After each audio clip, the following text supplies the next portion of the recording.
We love the fact that crystals are produced by the stacking and bonding of atoms, where liquids, molten liquids have begun to cool, and if they cool at just the right rate, you get these magical crystals forming. If they don't, you end up with glass or basalt rock or granite. Hi, I'm Olivia Cummings, and on this podcast, I'd like to introduce you to the people who inspire me in my life and work as a jeweller, designer, and the founder of Cleopatra's Bling. Our guest today deals in very precious items, so at his request and for reasons of security, we aren't sharing his full name or his face in the video version of this podcast. However, ask anyone and they will tell you two things about my guest today. Sean can talk the leg off a chair, and Sean knows diamonds. He has over 4 decades of experience in the industry and has been a personal mentor of mine who has taught me much of what I know. Come with us down a sparkling labyrinth of scintillating conversation, and you will walk away imparted not only with everything a client or jewellery lover may want to know about these incredible stones, but also with fascinating history, anecdotes, and infected with Sean's immense passion for diamonds.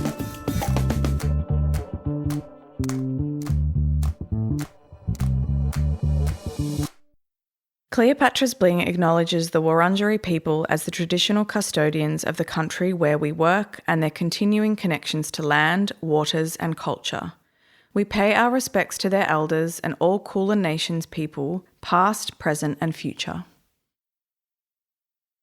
Hi, Sean. Thank you for being on the Cleopatra's Bling podcast. Good morning, Olivia. Thanks for inviting me. You're welcome. So we've been working together for how many years now? Me? I can't remember yesterday. 5 years? I'd say so. Yeah. Which is 5 years. A bit mad. Yeah. It's gone quickly. Yeah. Yes, we work together in diamond sourcing. You're one of the very few people who come to see us where I go, these people are really committed. This isn't just about turning over revenue. They're really committed. The reason I avoided diamonds for so long was because it was like, pardon the pun, a minefield. Yeah, of information. And I wasn't sure how much I felt comfortable even getting into it without enough knowledge to be able to do it well. Yeah, no, you have a lot of information, and what expertise basically comes down to is just percolating that down into the essentials and being able to transmit that. So that's what it comes down to. That's what I think is just at my core, is when someone comes to me and asks about diamonds, I'll basically just take the essentials of what they need to know and build upon. So take this information away. Yeah. Do you understand these basics? All right, let's just get the basics out of the way. And if you understand those basics and you're interested enough, you can look into further information. You can try and get your hands on some examples. You can find out what really floats your boat, what tickles you. And what tickles you and gets you excited is what you are going to have a chance of either producing something beautiful or selling it to a client who appreciates something beautiful and something that's natural and that you're going to be happy to see again. Yeah. Because if that client becomes your client through a trust and a working relationship, you're going to see them again. They'll buy something else from you, but not only that, they'll probably be wearing the last thing they bought. Yeah. And you're going to, if you don't genuinely love that piece, you can't fake that. You've got to be able to go, ooh, because even at dinner parties or when we go out, even if I'm buying a coffee, and I don't do it all the time, but sometimes if there's no one behind me, I'll go, can I just have a look at that? And people don't care. They'll just put their hand out and you can have a look at their piece of jewellery and they'll tell you a story about it. And there's always a story, which I think is just beautiful and it's very moving sometimes. Yeah. Well, I think that's the importance of what we do. We try and really always imbue story and genuine craftsmanship into it, because so much jewellery out there now is just mass produced and there is no story.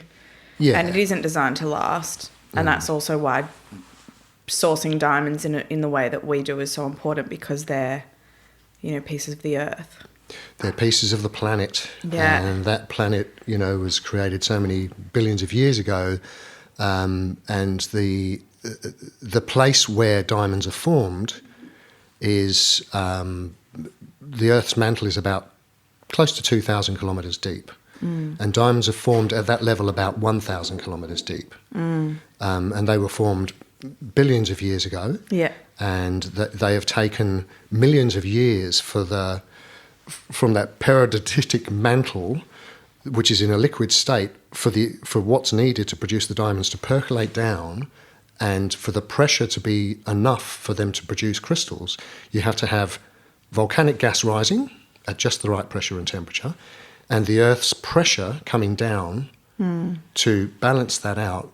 And there, at what they call that diamond zone, is where the diamonds will grow.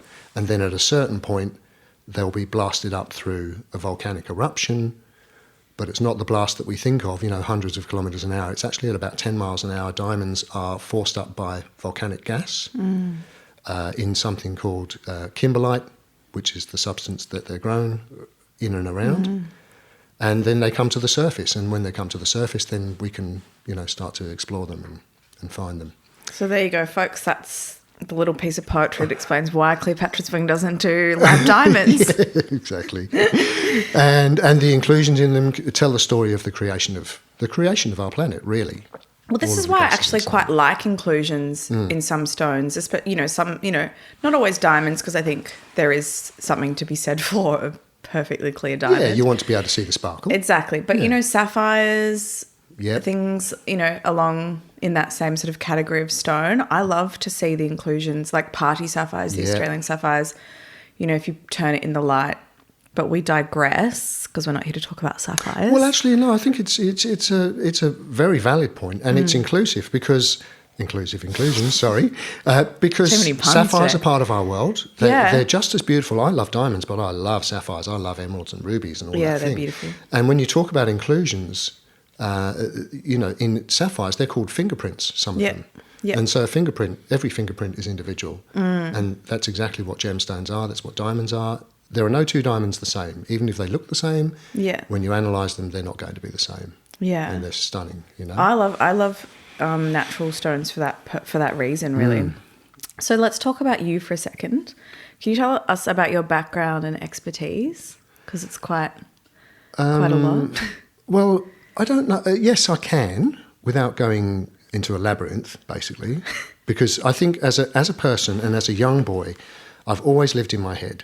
So writing, drawing, playing music, but the thing that really used to take me out of my head was if anything sparkled, or if anything that I saw was just a beautiful thing, be it crafted or my grandfather was a craftsman as well, so I used to see things that he made, and I would just be taken out of my body, and I would look at them, and I would just suddenly, my mind would sort of stop. So anything that sparkled, I would just gravitate towards it, and it just seemed to be from such an early age. One of the first things was noticing the way that snow sparkles. It's not a common thing for people to, I don't know, maybe they do, but snow sparkles when you look at it when it's fresh and white. And then after that, Christmas trees. Yeah. Now, I've got a lazy eye. So through my family, there are 3 of us with a lazy eye in my immediate family. So I've got one lazy eye which turns in a little bit, which means you get double vision. So I used to blur my eyes and see 2 Christmas trees with all the lights on, and I would just sit there like a stone really cool. Buddha staring at the Christmas lights and just loving it. And remember just sort of just floating away in my mind and just absolutely loving this vision that I was able to conjure up through squinting my eyes a little bit. It's kind of like looking at a diamond as well. If you look deep into the centre of a diamond through a microscope, you almost get blurred vision.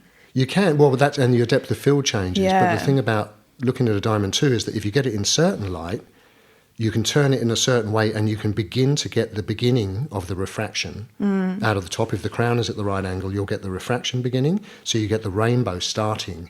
And if it takes very fine motor skills, but you can turn that stone until you produce just the purple of that rainbow, or just the yellow and orange of that rainbow, or coming into the green and the blue. And that's something that I used to do too, is just sit and play with these things. And I think that's where you talk about expertise. I think expertise comes through playing. It becomes through losing a target to gain anything, knowledge, for example, and just to play with it so that it becomes part of you and Second part of the fun of nature. it, second nature, you know. Yeah. So did you do formal training around diamonds, or was it all learnt? It was part of the gemology. Osmosis. So, Okay. all right, so that's what I mean about this labyrinth. So as a little boy, got into things that sparkle, and then I used to do silly things like we had a game called Buccaneer, which was a pirate game which had little fake gemstones. I would create maps and I would go and look for these little gemstones. And then as I got a little bit older, I actually, I finished school, I basically majored in English and classical studies. I didn't go to uni, but I went travelling. And so when I came back from travelling, I would work part-time jobs, but then I got offered a job doing, what was it, they called it stock control. And I went for an interview at this company in London. And it was through an agency, so I didn't actually know what it was for. And there were some very nice people. They interviewed me, and I interviewed quite well. And they said, well, can you come back tomorrow? We'd like you to meet somebody else. So I came back tomorrow, and there was a very elderly gentleman who spoke very well, and he interviewed me too. And I thought, what's this for? And they said, look, could you come back tomorrow? We'd like you to meet the security people. I said, security? They said, well, yes, because you'll be involved in some very, very expensive items. I said, they said, don't you know what this is? I said, no. They said, well, this is for Asprey, London, which was the Queen's jeweller. So I went, okay. And I thought, this sounds good. So I went back and met the security guy, who was a big Northern Irish fellow, which I totally identified with because my dad was from Northern Ireland. So we sort of played up against each other, and that was fun. Got the job and worked there for 5 years, and I can honestly say that you could never repeat that experience ever. No. Now, you couldn't repeat that experience because it was old school. The building itself was about 250 years old, but it was a labyrinth of workshops producing leather, producing watches. They would make gold watches on site. They would produce jewellery, of course. They had clock workshops, and they would import from all of the major houses in the world. They had a gun workshop. They had, producing double-barrelled guns for the shooters. But everything that they had there was just exquisite, and I got to learn so much. In that 5 years that I was there, it was just mind-blowing. Who needs uni when you got Well, that? that's it. That's the uni that I was involved in. But it was exceptional. So I moved from there. So after 5 years, met my lovely potential wife through a friend at Asprey, and she had to come back to Australia. Her visa was expiring. And I just came to visit her, and that was it. I thought, I love Australia. It was the summer. The bellbirds were chirping, pinging. The trees smelt wonderful, and I thought, I'm coming here to live. And a couple of years later, that's what I did. Incredible. Came here to live, worked for Drummond's, which no longer exists, moved to Gary Holloway in Canterbury. He's a real mentor, Gary, and learned a lot about sourcing, buying gems, sitting and designing with customers, working with the jewellers, who I still am in contact with a couple of them. After, unfortunately, I was there for 8 years. There were 2 robberies there, which just left me a bit of a nervous wreck. And I moved into wholesale. And luckily, I came to work for Metro Diamonds with Jack Walensky. And best move I ever made. Yeah, it was just it's been a wonderful experience. 20 years now. Yeah. 20 years, 20 really? years I've been there. Wow, and amazing. Absolutely loving it. That's great. So in your opinion, obviously you have a lot of background information and background experience working with clients, but also jewellers. Yeah.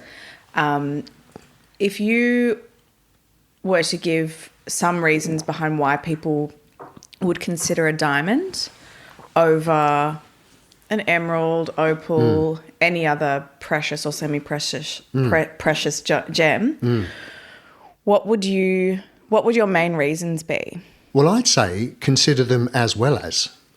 So all of the things that you've just mentioned, even if they have, a penchant for an emerald or an opal, diamonds just go so well with any of them, and they always have done. If for, say, an engagement ring, an opal would be great for a pendant, but not for an engagement ring. Agreed. An emerald too is, yes, people have used them a lot for engagement rings, but it's still a soft stone compared to a diamond, and it'll need a lot of care. Yeah. A diamond is just, almost an invincible gemstone. It's incredibly hard. Yeah. And I heard once a number, and I don't know how real this is, people might say in their comments, but something like the scratch hardness is what they talk about. not the break hardness, because you have to be able to cleave a crystal to get it into some form that you can start to polish. But the scratch hardness of a diamond is something like 40,000 times that of steel. I don't know how true that is, but it's ridiculously hard, which means that putting that into an engagement ring, provided you're not, auditioning for, Avengers or something like that and smashing through walls, you're going to have a stone that lasts forever and doesn't scratch, doesn't chip, doesn't break. You have to still select your diamond carefully. But a diamond is incredibly hard, and it's got the brightest fire of any other gemstone on the planet. Because of that hardness, it takes the best polish. So if from 1 to 10 diamonds 10, talc is 1, you can't polish talc. And then you go through, you've got amber and you've got other things in there. You get up to sapphire, which is 9, takes a brilliant polish, but it'll still wear. The difference between 9 and 10 is huge, It's isn't huge, it? the gap, yeah. It's a leap between 9 and 10. So it's an incredibly bright thing that you can put into a ring, and you can hand it down through, hundreds, thousands of years. Not that we're going to be around, but yeah. So you would say the number one reason would be hardness and the brilliance of a diamond. Yeah, what about in terms of cosmic value, in terms of how old they are? Yeah. And where they come from? Well, that's okay. So where they come from? Diamonds are produced at a pressure of about, I think they call it 50 bar, which is 500,000 pounds per square inch. Okay.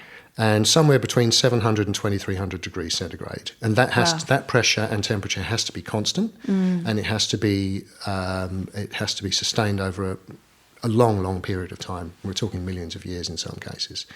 So also around the world, there are roughly 6,000 that we know of, probably more now, kimberlite pipes that have spewed all sorts of things up to the Earth's surface and taken diamonds with them from that 1,000-kilometre level. But if the magma that comes up doesn't travel at the right speed and doesn't keep the right temperature, those diamonds, especially if it slows down towards the surface, will just revert to the other form of carbon that we know, which is graphite.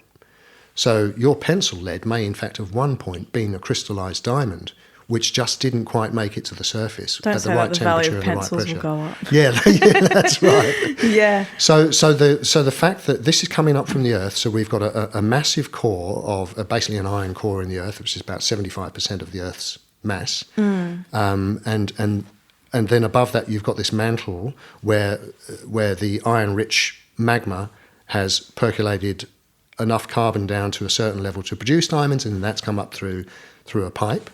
Out of those roughly 6,000 pipes, there are only a few dozen that produce commercial quantities of diamonds. So all around the world, India, South America, Russia, Canada, Australia, and of course South Africa and other parts of Africa, there aren't that many natural diamonds really when you consider what there could be and what the Earth could have produced. Yeah, I was going to say, so it's kind of like what you've got is basically 50% probability of happening or even less, like the rock you've got on your finger.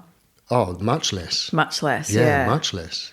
So it's even more rare than you would think then. It's very rare. I mean, look, it's more to do with the discovery of diamonds too. It takes roughly, in some cases, 15 years at the point of seeing the indicator minerals, which could be dozens of kilometres away from a mine, and tracing them back to the point where they've erupted from the surface, and they have, it's all weathered down. They've got to find that open pipe, and getting into it and extracting it can be 15 years, and that's a lot of money, a lot of time, a lot of expertise. And that's why diamonds are expensive, just because they can get them from one country where, they're a bit cheaper and export them and make them more expensive. Yeah. There's a lot of effort and time that goes into it. And then every diamond is unique. Definitely. Every single diamond is unique. Fingerprint-wise, inclusions, how that stone is cut when they get the crystal, how they cut that crystal. Yeah. Each one suggests a different cut maybe. So on that note then, how would you advise clients or potential buyers when they're buying a diamond? So if you say because obviously people come to us and they talk about the 4 Cs, yeah, which is like the easiest thing to Google. But you, with your experienced eye and background, what so would the you four say? C's being your carat weight, Yeah. colour, clarity and cut. Yes.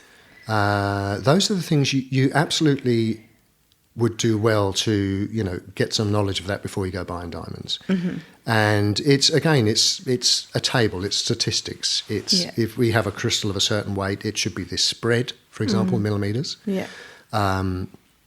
And you can cut a crystal to be well spread, or you can cut a crystal to be not so well spread. It'll weigh the same. If you cut a crystal with a small table and thick in the girdle, and it's, say, 5 millimetres and weighs 50 points, half a carat, you can cut another stone which spreads well with a thinner girdle which measures 5 millimetres, and it might only weigh 40 points. Yeah, so you save a bit, but... You don't just save that 10% of the crystal weight, you save a price per carat, because in carat weight grids work to, the price goes up at certain weights.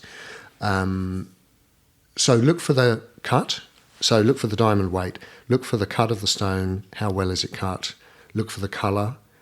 Some people want an absolutely blinding white diamond. Some people actually like a little bit of a tint in their stone. Yeah. It looks lovely with a little bit of that lemony tint, can be a little bit of a champagne tint. And then the clarity. Yeah. There's a lot of interest around what they call salt and pepper diamonds, which are full of inclusions. They're super interesting. They're very interesting stones. And if you get the right ones, Yeah. What do you like about them? I guess the you can see the depth through the nuance, whereas sometimes I think if a stone is just purely white, it sparkles, but you don't see the sort of the steps of the depth. Whereas Right. if there's like the speckers of the graphite, so the graphite inclusions give you sort of an optical awareness around the depth. That's what I find. The stone. Yeah, I find that, obviously I have a white diamond and I love it, but I do find them interesting to work with. And I think they look really nice set into gold with smaller, like 1 or 2 millimeter white diamonds. It just picks them up. You can play with them. Yeah, play with them.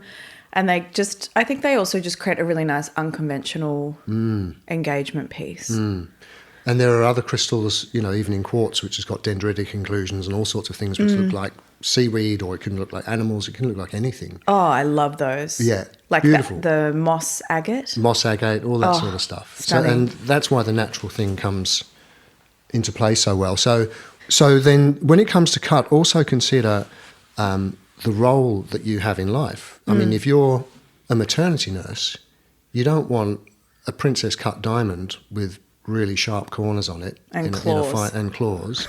You have something that you can set low, because princess cut diamonds are generally deeper. Yeah. They have a deeper pavilion than a lot of other stones. Because they've got a flatter table. So you might want something that's a softer shape, like an oval or a cushion, and put it in a nice soft setting. If you're a landscape gardener, consider a setting that is going to protect it. So you might end up with actually built up a built-up chenier or something around that stone, which is going to protect it if you hit it. Yeah. But there are things to consider that way. But otherwise, the shape, if you look at a certain shape of a stone, it will just attract you, and you'll say, well, that's the one that I keep coming back to. Go for that shape. Try not to get into the more choice, the better. Yes, choice is good, but if you have a number of different stones in front of you, and I've seen it so many times, it just flips people out. They don't know what to do, or they end up with so many options that they get option paralysis, and it's difficult, and it spoils the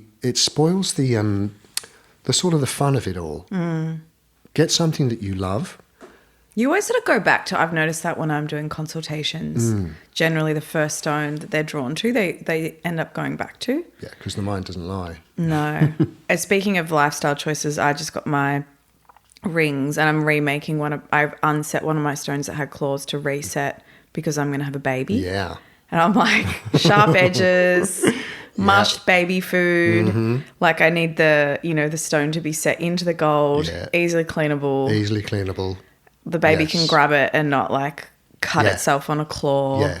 So lifestyle is definitely part of. I noticed that with those rings. Olivia's wearing the most incredible 2 rings, one of which is a 2 carat 01 radiant cut yellow. Now, this is UV, and when we talk about colour, this is a tint. It's not what they call a fancy yellow, but it's in the range of basically D to Z. Once you get down into those, once you get to the higher letters of the alphabet, they're a tint.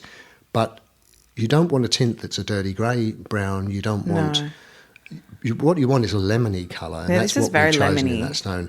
And I was saying to Jack, for a number of weeks, that this stone was available. Could we please buy it? And we put it off for a little while because there were other things that we were doing too. And in the end, he said, "Okay, let's go for it." We negotiated the price, and we got it in. And it was a push. It was a real push to get it because the vendor was asking probably a little bit too much for it, and so we just pushed him on price because he was being a bit cheeky. Well, now it's on my finger. Yeah, that's right, and it's incredible, and it's got this big open back, which means that pureed apple, pumpkin, rice, saliva. You're going to be able to clean that up. Exactly. Yeah. No, I was obviously, when you first sent that to me, I was like, oh gosh, I've got to delete his number from my phone. This is getting problematic. But, it's a forever piece. Yeah, I think a forever piece. And you and I think we're both the same. If we see something that we love, it's because we love it. It's not a case of that's an opportunity to sell something. No. It's an opportunity to share something. And it's, I would never, and I do this regularly, if somebody calls me and they say, I'm after a particular stone, Sean, I need a radiant cut or I need an emerald cut or whatever, I'll think about them as a client because often I've been to visit them. I know where they are. I know where their shop is and their clientele to some extent. And I'll say, this stone is for you. And on the flip side, I'll say, this stone isn't for you. If I find something and they go, I've seen a stone on your internet and it's this one, and I'll say, look, really that stone isn't for you, either for the shape or whatever it might be. Yeah, it's not your I know aesthetic. That you like an elongated radiant. I know that you like a plump oval. Yes. I know that you like, a fat marquee shape. And so how about this one? And okay, so great for business. It makes a sale too. Yeah. But it means that they know that when they phone you up, and you'd be the same, when they phone you up, you're not going to just say, well, I can get something on paper and I'll flog it to you. Easy sale. You're going to choose something that you love and then they'll love. And that's how that client relationship grows. And it's a really important part of our trade, I think. Definitely. Especially, I think in the diamond field, people are naturally defensive. Yeah. Because they're used to the idea of I think maybe the marketing around diamonds, the communication over the years about how it's a tricky business. People come in with a lot of questions because to me, they've been sort of riddled with anxiety around the idea of buying a diamond. So if you sort of simplify the process for them, which is honestly why I steered away from it for so long, because I was like, I don't have enough knowledge to confidently sell a diamond and feel good about it. Whereas with other stones, I was like, no, I know what I'm doing. And I think if the person can sense, the client can sense that you genuinely believe what you're saying, they're going to understand that you're also doing it out of a good place, which is sort of why now we've got more resources and more staff that can facilitate our engagement collection. But I think it's interesting because we often get approached about, obviously again on the topic of diamond marketing, lab grown. I know that you don't want to just slag them off but I would love to know your personal opinion. And then everyone's free to make their own choice. You know my opinion. I'm not a lab diamond girly. No, you're not. No. And for many reasons, I think they sparkle differently. I love the history of where they come from, the geological tradition. The natural element. The natural element, and also because my craft is so ancient leaning, from a lost wax, working in ancient cities. I just feel like it doesn't work with lab grown. It kind of is a split in value, I think. Values, to have all of that history, especially with craft, etc. Now, labs, they're a thing. Yeah, they're very popular. No, I mean they're a thing. Yeah. No, they are. They're a thing. They're not. They're a thing. There's something. There's a market. There's an absolute market for them. Yeah. And there are some very big players out there promoting them and making some very good money on lab-grown diamonds. We have to be real. We are in a marketplace where things exist that we may not necessarily want to own or to sell to our customers, but there are a lot of customers out there who go, you know what, this is for me. Now, it's been probably 5 years since it all took off properly. Is that it? I thought it was longer, but... They've been around a long time, Yeah. but the market itself has been hot for that long. But it's cooling down now because the value of lab-grown diamonds, the value, is really just what it costs to produce them. And I won't say here what it costs to produce them, but it's a fraction of what they go for.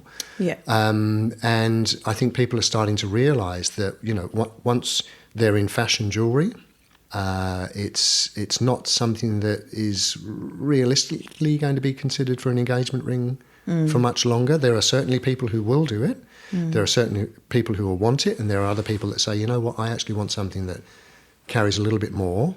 I don't want the mount, a simple mount, to be worth more than the central gemstone. Well, that's it as well. Yeah. The gold and the Yeah. crafting is sort of holds Yeah. more value. My thing as well with lab is how it's been pushed as more ethical. And obviously, if you compare a lab-grown diamond purely from a person perspective, like how people are treated, you could argue that it's better to buy a lab one than buy unethical in terms of Conflict diamond. conflict diamond. Yeah. So I definitely agree that Yeah. I would rather buy a lab and know that no people were harmed.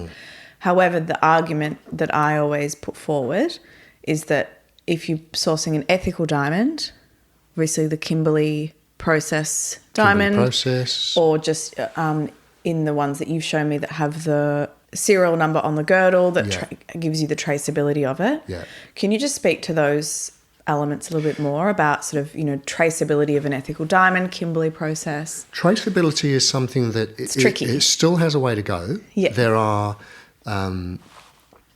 processes now whereby you can put a hologram inside a stone pretty much and trace that. It'll produce a movie for you. Very expensive to do, and most people aren't going to have access to that until it becomes ubiquitous, until it's really everywhere. And it'll add a lot of, like, a big price. Yeah, that's it. That's what I mean about being able to have it, is that it's expensive.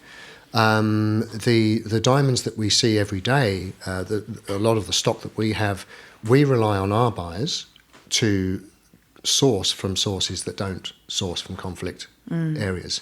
Now, the Kimberley process was set up in, where was it, about 2007, or was it earlier than that? I think I'll have to go to my notes here for a sec. 2003. So it was set up by the UN. So you have member states, and I think it's something like 84 or 86 countries, who are, so the mandate is established 2003 by the UN to prevent conflict diamonds from entering mainstream rough market, to end funding violence by rebel movements and allies seeking to undermine legitimate governments. Now, there are always, and I've said this all along, there are always bad people who do bad things with things that are pure to us, like diamonds, etc. You know, they're a pure element from the earth. And it's difficult to find ways to prevent everybody doing everything they can to smuggle those out of conflict areas. And so you've got a civil war, or there was a civil war going on. That's not a problem anymore. There are areas where people were being mistreated, badly mistreated.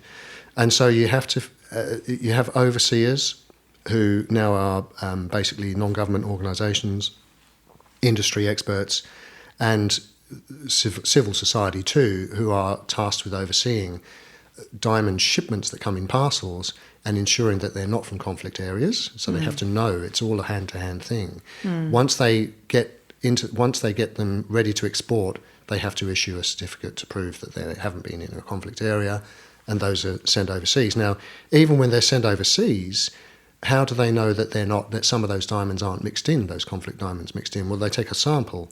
Some of them will take a sample and they'll actually laser a part of that diamond to the point where it releases a vapour, and that vapour can have a spectral analysis taken of it, because all diamond sources have their own chemical fingerprint. And so that chemical fingerprint can be read by spectral analysis, and they can actually tell where those diamonds come from. So if they do a random sample of a parcel and they find something which is from a conflict area, they can just say, no, we're not taking this, and send it back. It's incredible, like the technology, and it should be there, and it should get better too. Especially for something of... Yeah. Like it carries a lot of weight. Something that important. Yes. So the estimate is that conflict diamonds have been reduced from 4% down to, I think it was 0. Where are we? I think it's in my other notes, but it's like 0.5 or something. So of the world's diamonds? Yeah. So it's really a very small percentage. And as I say... So even working in the industry, I would have said that there are a lot more conflict diamonds. Yeah, and that's what people believe because of the literature, because of a movie, and all of that. And, no one wants people to suffer. So you've got something now called, in Africa, there's very strong push for what's called beneficiation. Beneficiation is where the diamonds are mined, they get more back of what they are due. So Botswana, the ratio now is about 80%. They keep the value 80% in Botswana, 20% for export. So they cut there, they've got factories, people have good lives, they have hospitals, schools, education, good homes, a good living. And there are millions of people in the industry who earn their living from diamonds. Some of them aren't so well off, some of them are well off. But in India alone, you've got 1 million cutters.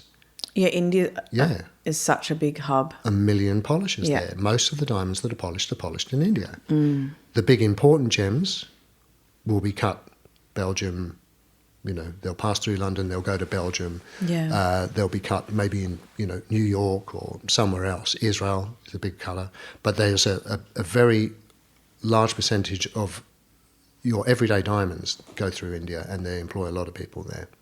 So then I guess if someone were to say to you, how do I know this stone is ethical? What would your response be? If there's no certificate to back it up? No. So it's a matter of trust. So it's trusting your supplier, who trusts their supplier. Our supplier is very, very high on the bourse, and he is capable of sourcing from wherever he wants to source from. When they're known as Marangi diamonds from Sierra Leone, these were the real serious, human abuse areas. When those diamonds were designated contraband by the US federal body, you weren't allowed to access them, and they were piling up. Well, we knew that there were diamonds coming through that were from those piles, and so that means that people were going around the back and, bribing people, etc. We never received any of those diamonds. Yeah. They could have gone, our source could have gone there and got them because they were like 40, 50% cheaper.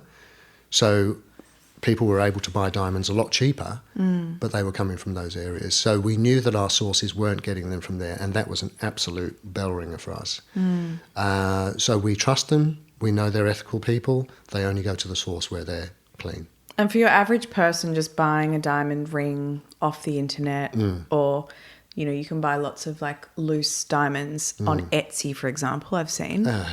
What would you say to that? Like, I always buy diamonds from you, obviously. And so I buy them when I've seen them. But yeah, what would you say to somebody wanting to buy one off the internet? Take me to your leader. I mean, why are you buying diamonds on the internet? It's so obvious to me, being in the trade, and of course not everybody sees it. Price reflects quality. Well, price reflects quality, but also a certificate doesn't necessarily... A certificate is a great thing to have when you've got a diamond. It doesn't necessarily... It can be generously graded, that stone, let's say. Yeah. It's an opinion, and most of the stones... Or let's just say that when we're sourcing diamonds, if I'm looking for something, it's an exhaustive process to find one that is bang on, spot on what you want. First of all, it's got to excite you. And then after that, it's the process of finding out, is it really this way? A lot of videos on the internet, depending on your screen, your monitor or whatever it is, or the lighting that they've taken it in, they look quite different. They can look quite different when you receive them. So what I always do is I ask for a video in natural light and close up. And oftentimes, if I don't get that information, if I don't get those videos, then I just cut that transaction. I won't do it. 1 second. They're vacuuming downstairs. Fine, You can hear it? I can hear it very faintly through the It's just my brain going. But take a break, yeah, have a little tea. Yeah. Sit. Do you want a little bit of top up of the Earl Grey? Oh, yeah, that would be lovely. That would be Okay. really good. Yeah, thanks. How's it going, do you think? Are you all right? Am I rabbiting too much? Because I tend to. Super interesting. Very interesting. I'm like, can you send me the bloody, like, unedited? Because I'm going to Yeah. take notes for my knowledge afterwards. So I do get a little bit, involved. No, it's great.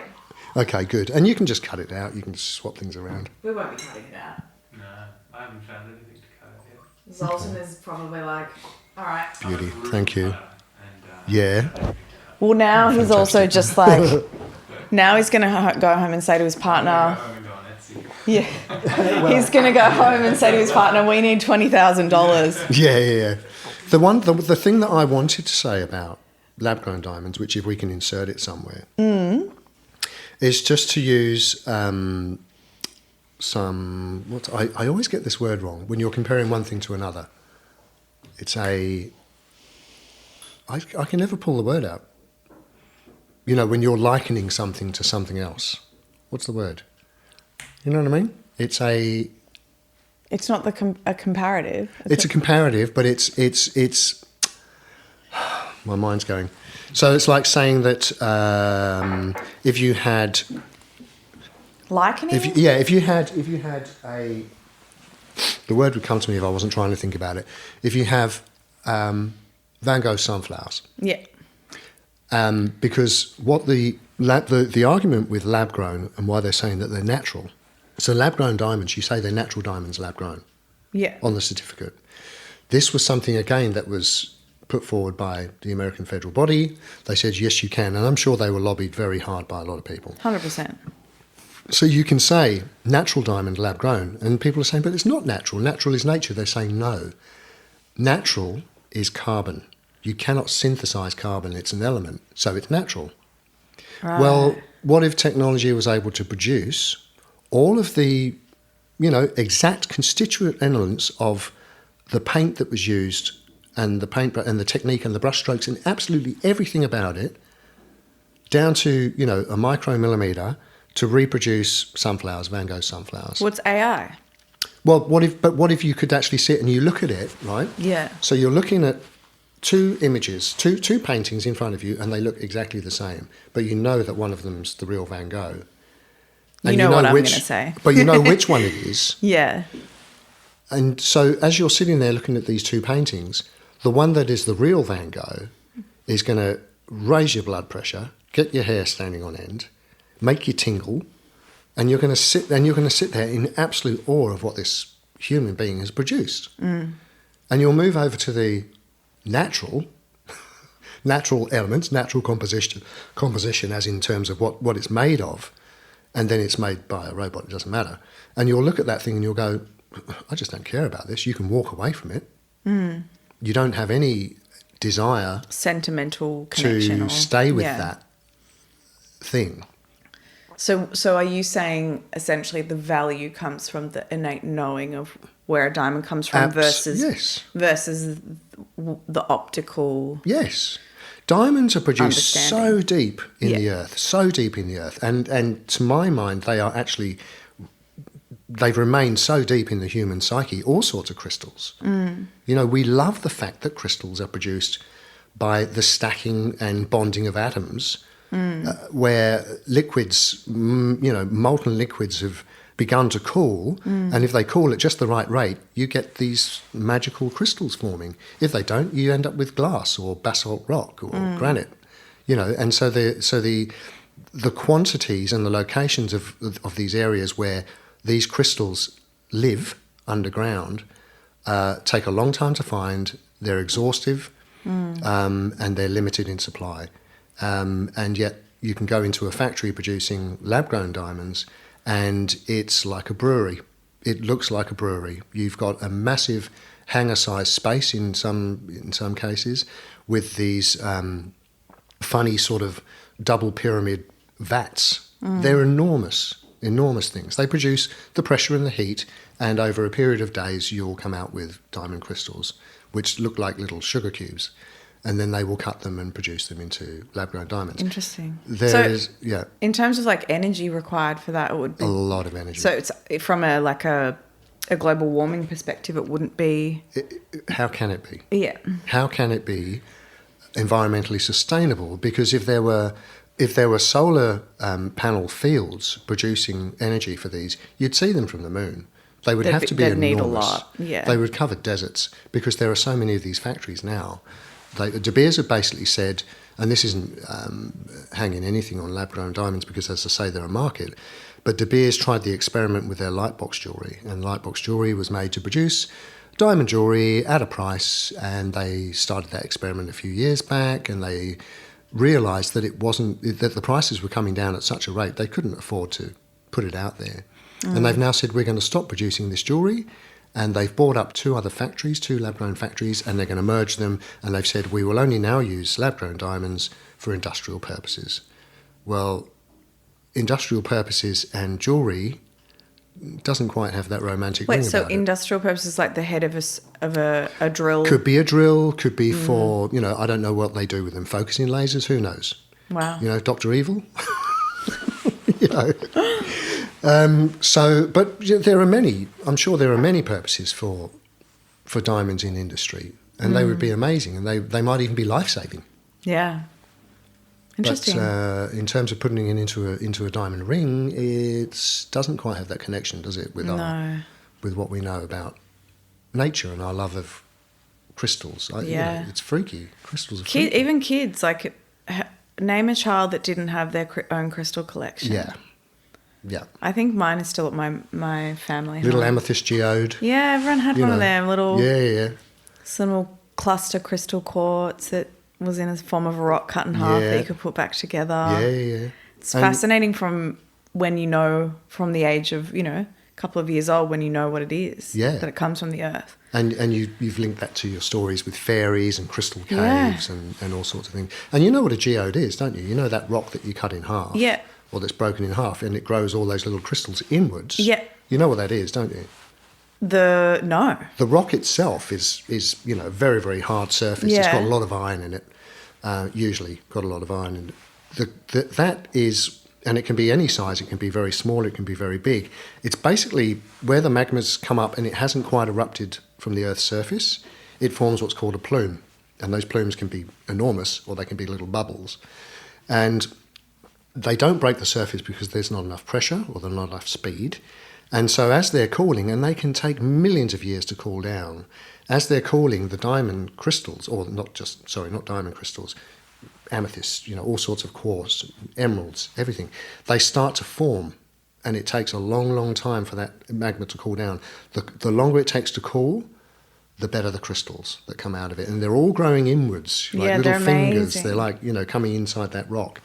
And eventually they stabilise and they cool off, and that's what you find eventually. You break open a rock and there's all these crystals. But that is the result of a volcanic eruption. The volcanoes are often long dead. So the crystals that you're picking out of there come from an extinct something or other.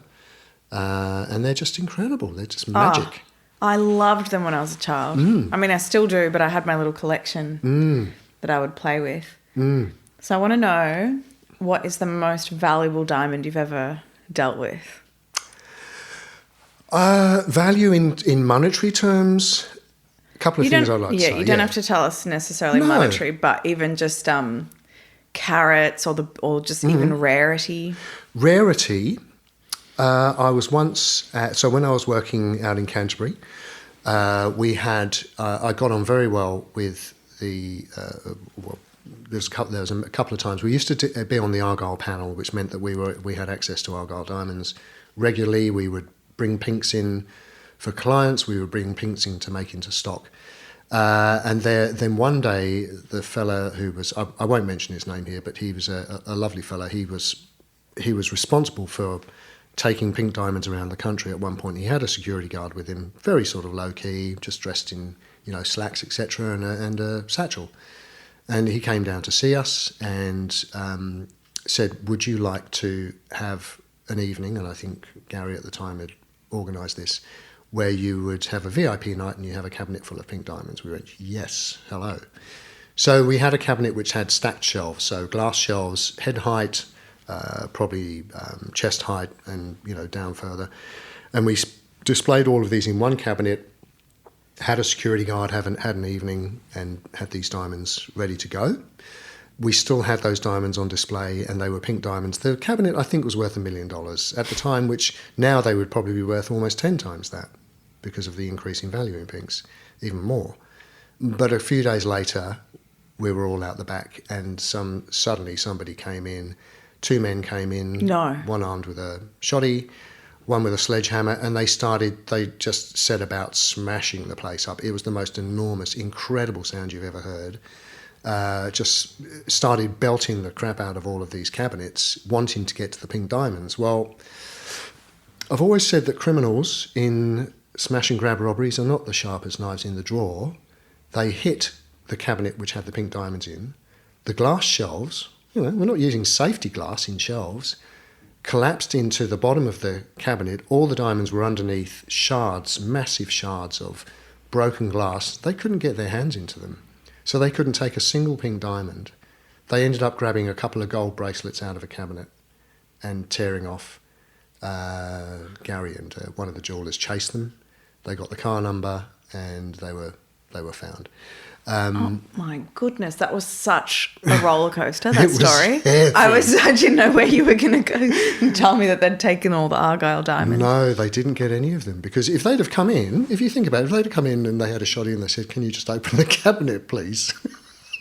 They would have had a better chance. Well, we would have just given it to them, of course. Here you go, it's insured, take it. But instead they put the sledgehammer into it and they got nothing except They a just couple of caused gold a lot bracelets. of Caused a lot of sweeping damage. up.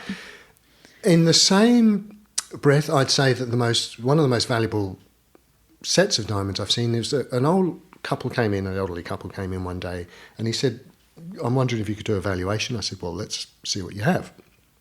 And he opened a flat case, velvet lined, and opened it up with this incredible necklace which had diamonds of, I don't know what sort of antiquity, but they were basically just a rose cut. So they were odd shapes. So the way that opal is often in odd shapes. It can often look like a boomerang, or it can look like a set, generally from the Yeah. 60s, 70s. Yeah, really old. Yeah. But these were diamonds, and the backs were completely flat. They weren't perfectly white. And I had a look at them and I said, where did you get these? And he explained that his family were from, I think it was Sri Lanka, but they came down from India, where you had, India does a lot of rose cut diamond, I've this noticed. is old stuff. Like the sort of Rajasthani Yeah, they do. royalty. And the Golconda mine is the most Yeah. famous mine. The high quality diamonds come out of there. But I said, let's have a look. So I was going over these diamonds, and one of them had what looked like a Sanskrit or something inscription on the girdle, which was engraved into the girdle. And I said, "Have you ever seen this?" He said, "No, I don't know what that is." I said, "Well, I don't know either, but you need to get yourself down to an auction house and find someone who knows about this stuff. Because some of the oldest diamonds in antiquity had the name of the ruler who owned them inscribed in it. And some of those have passed through history. We were talking, I mentioned to you about, notable diamonds in history. I don't know much about them, but I've had a little look, and some of them are, inscribed with what could be, I think, either Sanskrit or maybe I was going to say, what technology did they have to inscribe? Oh, they would use another diamond, so they would actually, literally scrape it in. Because only a diamond can scratch a diamond. Yeah, that's right. In terms of modern diamonds, probably, that yellow pear shape that I showed you today. Yes. Which we set up. That's not horrendously expensive, but it might be $100,000 plus tax for that 2-carat stone. So not that much. Not that much. And, we've got a beautiful 4-carat oval, FVS1, back at Metro Diamonds in the office. That one would be getting up close to that sort of figure, I would imagine. Pretty rare stone. I don't have the price on me at the moment. But, there are some very notable diamonds out there. They call them they call them important diamonds. So diamonds above a certain weight, colour and clarity are called important. And by that they mean it's of a size that, it's going to be, people will fight over it, you know, at auction. Wow. Where? Yeah, I want to look in. I want to know more about that necklace with the Sanskrit inscription. Do you know what happened? We never saw them again. No, off they went. Yeah, never saw them again, which is great. It's a secret.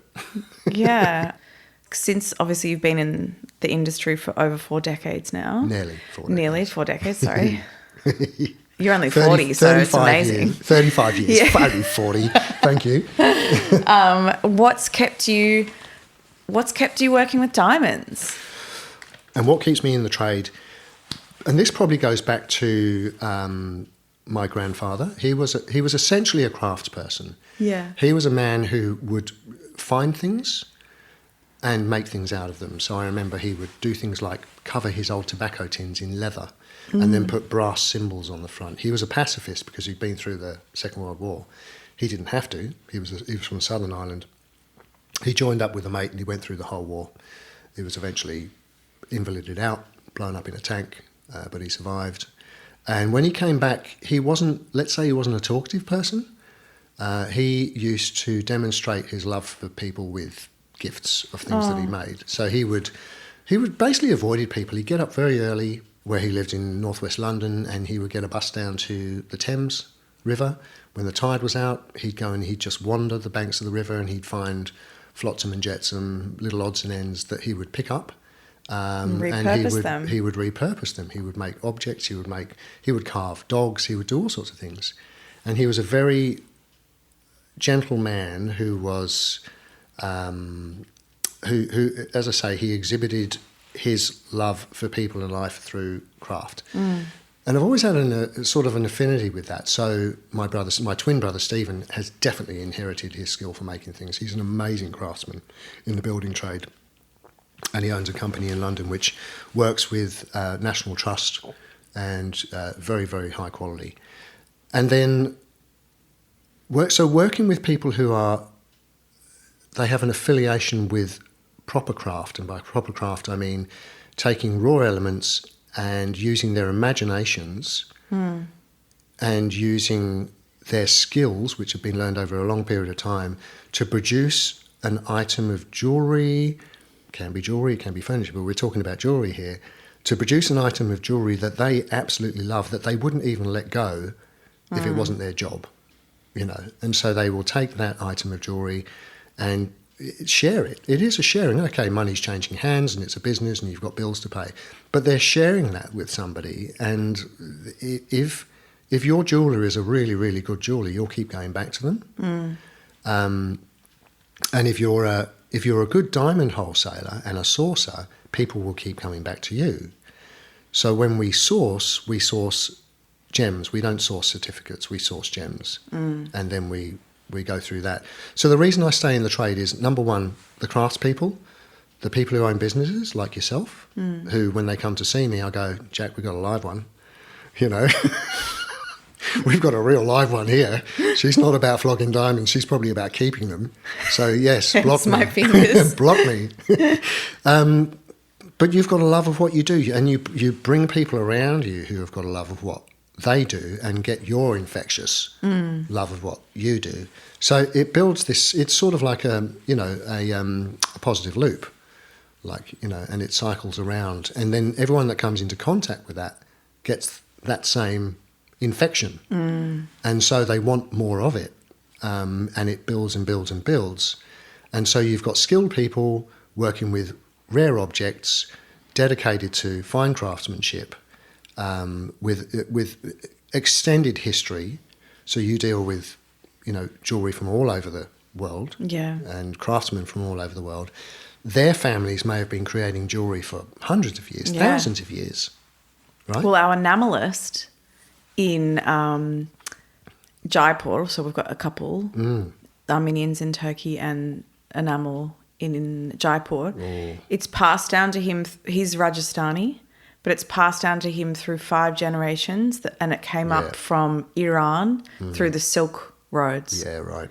So it's like, this isn't mass-produced work. No. It's very niche. No. They're the kinds of people that we work with. And they're journeymen. They've learned from a father, grandfather, great-grandfather, etc. It's all been handed down. Yeah. And, enamelling is a exquisite craft if you get it right. If I were to make you a ring and you had to pick a diamond, what would it be? And I didn't give this question to you before this meeting. I just wanted to see what you said on the spot. You throw me. Okay, so if I were to... So what kind of diamond to start with, and what colour, what cut? Yeah. I think I would probably go with a really nice champagne or cognac. Mm-hmm. And I would probably go with a step cut. Okay. So panels rather than, triangles. I think I would go with an asher. Okay. So a square step cut. I just really love a beautiful asher cut, because ashers, when you look back in history, the Deco period, asher was a really big at that time. And would it be bezel set? Would it be in gold, white gold? Yeah, it would have to have a frame around it, and look, to hell with it. I just set it into the top of my guitar. As you do. Yes, you do. Make a necklace for your guitar. Yeah, no, I think what I would do is probably wear it as a pendant. Okay. And even, look, I'm going to go back on this now.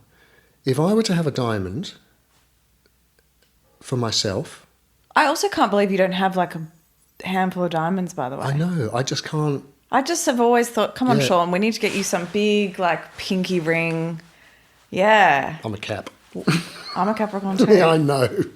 I can't show that way, but I just love to.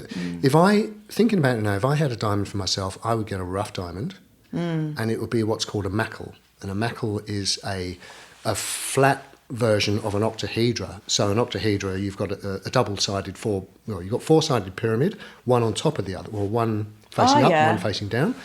Hence if you look, the oct. So a mantle, if you look at one of those faces, it's a three-sided triangle. Yeah. Right, a triangle. Three. Yeah. Three-sided. It's not now 10-sided we're doing a Latin triangle. lesson. Yeah, here we go. So it's a triangle, but so if you look at one of those faces, a mantle is generally a thick, flat version of that. Yeah.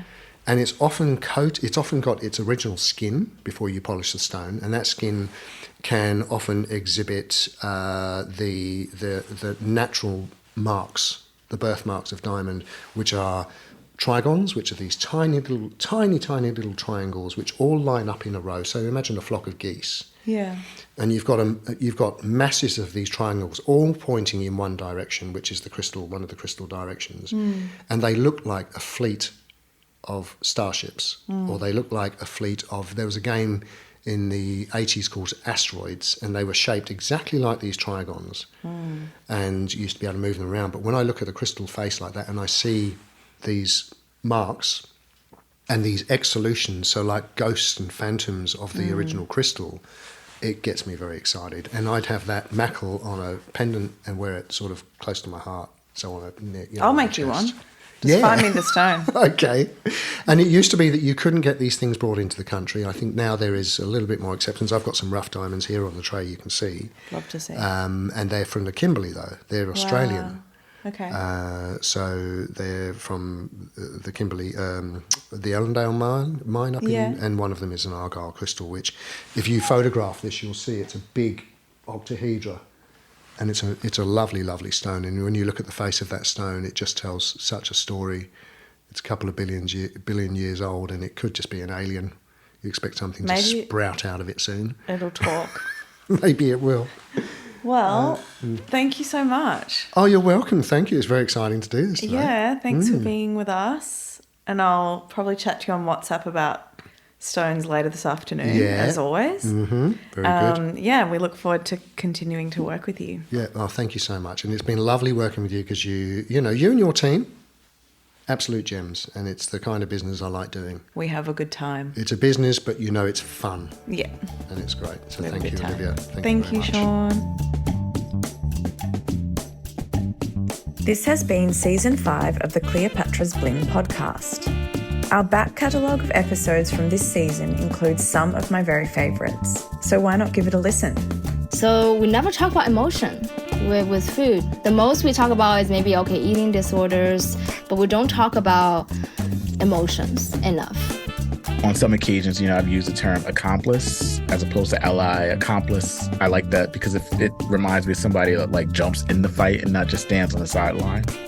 And if you're looking for more stories, discover our jewellery collections at cleopatrasbling.com, where each deeply researched item contains its own piece of history. Or why not make your own story? Write to our team to set up a consultation for a bespoke piece at hello@cleopatrasbling.com. Until next season, stay curious.